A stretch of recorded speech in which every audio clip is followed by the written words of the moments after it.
5 तारखेला बारामतीमध्ये ओबीसी बहुजन समाजाचा एल्गार मोर्चा आयोजित केला होता। त्या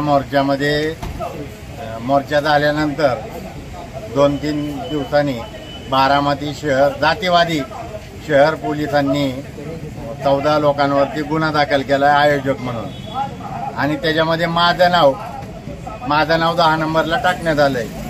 वस्तुस्थिती त्यात अशी आहे की त्या मोर्चाच्या आयोजकांमध्ये मी काही नव्हतो। मी तिथं बहुजन समाजाच्या आग्रहास्तव त्या मोर्चामध्ये गेलो, भाषण केलं। माझ्यानंतर अजितदादांच्या पक्षाची, अजित पवारांच्या पक्षाच्या नेत्यांनी भाषण केलंय। त्या 2-4 लोकांची नावं गाळून आमच्या बाकीच्या लोकांबरोबर माझं नाव त्या ठिकाणी त्या गुन्ह्यामध्ये घेण्यात आलेलं आहे, आणि ते नाव अजित पवारांनी आकाशाने माझं नाव त्यामध्ये टाकायला लावलेलं आहे। आणि म्हणून या घटनेचा मी जाहीर निषेध करतो, आणि अजितदादांची आता मी उद्या राज्यपाल आणि विधानसभा अध्यक्षांना तक्रार देणार आहे की यांनी माझ्यावरती जो गुन्हा दाखल केलेला आहे तो आकाशाने केलेला आहे, आणि यांनी जी पद आणि गोपनीयतेची शपथ घेतली होती आमदार आणि मंत्री होताना त्याचा भंग केलेला असल्या कारणानं यांची आमदारकी आणि मंत्रीपद हे रद्द करण्यात यावं, अशा प्रकारची मागणी मी राज्यपाल आणि विधान परिषदेच्या अध्यक्षांकडे करणार आहे। मुंबई हायकोर्टाने जरांगेंचं आंदोलन त्या 2 तारखेला दुपारी 2 वाजताच बेकायदेशीर ठरवलं होतं, परंतु ते बेकायदेशीर असणाऱ्या आंदोलनाच्या मागण्या तुम्ही मान्य करताय आणि इथं आकाशाने माझ्यावरती गुन्हा दाखल करताय। हे या ठिकाणी चालू दिलं जाणार नाही। याच्या विरोधात निश्चितपणे अजितदादांची आमदारकी आणि मंत्रीपद रद्द केल्याशिवाय बहुजन समाज शांत बसणार नाही। आता तुम्हाला तर सांगायचं आहे, घेतल्या पोलीस प्रशासनावर राजकीय दबाव होता आणि त्या दबावापोटी त्यांनी आक्षापोटी कारवाई केलेली आहे। रस्त्यावरचं झाड सुद्धा कोण बदलत नाही अजितदादाच्या सांगण्याशिवाय। अजित पवारांच्या सांगण्यावरनं तो गुन्हा दाखल झालाय। मी माझ्यावर गुन्हा दाखल करायचं काय कारण आहे? मी त्या मोर्चाचा आयोजक नव्हतो। मी त्या मोर्चामध्ये भाषण केलंय। मी आरक्षणाचा इतिहास सांगितलाय, फुले शाहू आंबेडकर सांगितल्यात, मान्यवर कांशीराम जानबहेन मायावतीजी त्या ठिकाणी सांगितलेले आहे। माझा त्याच्यात काही संबंध होता? मी आयोजक नव्हतो।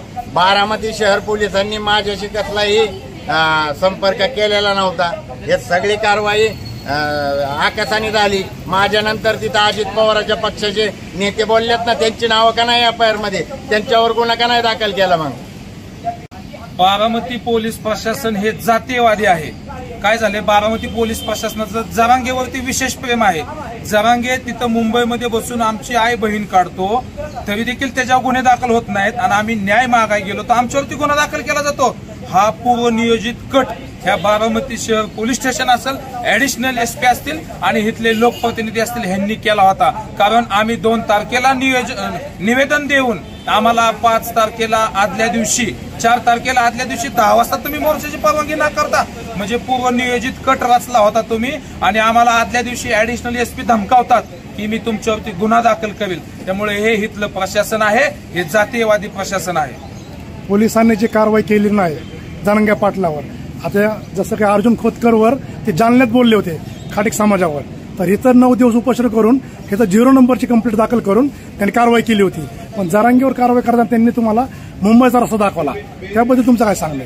जरांगे पाटलावरती इथल्या पोलीस प्रशासनाचं, ऍडिशनल साहेबांचं विशेष प्रेम आहे। मी आताच सांगितलं, ज्यावेळेस आम्ही ऍडिशनल एसपी साहेबांना म्हणलं की साहेब आम्ही मोर्चा काढत नाही, तुम्ही जरांगे पाटलावरती गुन्हा दाखल करा, त्यावेळेस ते जे रिॲक्ट झाले आमच्यावरती, नाही मी गुन्हा दाखल करू शकत नाही, मी तुम्हाला हवं तर लेखी देईल। एवढं प्रेम साहेब तुमचं जरांगे पाटलावरती, त्यांचं विशेष प्रेम आहे। त्यामुळे त्यांनी जरांगे पाटलावरती इथं गुन्हा दाखल न करता आम्हाला मुंबईचा रस्ता दाखवला, आणि पंढरपूरमध्ये गोपीचंद पडळकर साहेबांनी एक वक्तव्य केलं, त्याचा गुन्हा बारामतीमध्ये दाखल होतो आणि जरांगे पाटलाचा होत नाही। म्हणजे इथल्या पोलीस प्रशासनाचं, इथल्या लोकप्रतिनिधीचं जरांगेवरती विशेष प्रेम आहे। म्हणजे पोलिसांनी काय केलंय, तुमचं जे आंदोलन तुमचं ज्यावेळेस त्यांनी म्हणजे उठवायचं ठरवलं रविवारी, आणि त्यांनी शनिवारी तुमच्यावर कारवाई केली, तुम्हाला ती कारवाई न कळून देता त्यांनी गोड बोलून तुम्हाला रविवारी त्यांनी सांगितलं की तुम्ही बाबा मुंबईला जा, आझाद मैदान पोलीस चौकीला शिष्टमंडळ घेऊन जाऊन तिथं भेटा, आणि 7 दिवसात तुमच्या जरांगेवर कारवाई होईल। पण अजून काही ती जरांगेवर कारवाई झाली नाही, परंतु आदल्या दिवशी तुमच्यावरच गुन्हे दाखल झालेले आहेत। या ठिकाणी DYSPनी सुद्धा आम्हाला थोडंसं गोलमाल केलं, गोड बोलले आमच्याशी. म्हणजे मोर्चा झाला 5 तारखेला आणि 6 तारखेला रात्री 12 वाजता म्हणजे 1च्या दरम्यान आमच्यावरती FIR दाखल केली. त्याच्यानंतर आम्ही 2 दिवस बसलो. ह्यांनी ती FIR अतिशय गोपनीय ठेवली. म्हणजे DYSP आम्हाला गोड बोलून म्हणले की तुम्ही उठा, मी तुमचं निवेदन मुंबईला पाठवतो आणि जरांगेवरती गुन्हा दाखल करतो. म्हणजे 2 दिवस अगोदरच आमच्यावरती FIR दाखल होती, तरी देखील ह्यांनी आम्हाला कल्पना दिली नाही. म्हणजे हे चुकीच्या पद्धतीने वागतात. म्हणजे थोडक्यात असं वाटतंय की महाराष्ट्रामध्ये मराठा समाजाला एक वेगळा न्याय आणि ओबीसी समाजाला एक वेगळा न्याय दिला जातोय. निश्चितपणे तुम्ही बघू शकता. म्हणजे तुम्ही जर त्यांच्यावरती गुन्हा दाखल करायचा सोडून आमच्यावरती गुन्हा दाखल करता, म्हणजे आरोपी मोकाट आणि जो इथं संन्यासी आहे त्याला फाशी दिली जाते. म्हणजे त्यांच्यावरती विशेष प्रेम आहे. 2 समाजाला वेगळा न्याय दिला जातोय बारामती शहर पोलीस स्टेशनमध्ये. म्हणजे आदेश देणारा मराठा समाजाचा, ऍडिशनल SP साहेब मराठा समाजाचे, आणि ज्या व्यक्तीनं आमच्यावरती FIR दाखल केली जे फिर्यादी आहेत माने ते देखील मराठा समाजाचे. तुमची भूमिका काय असेल?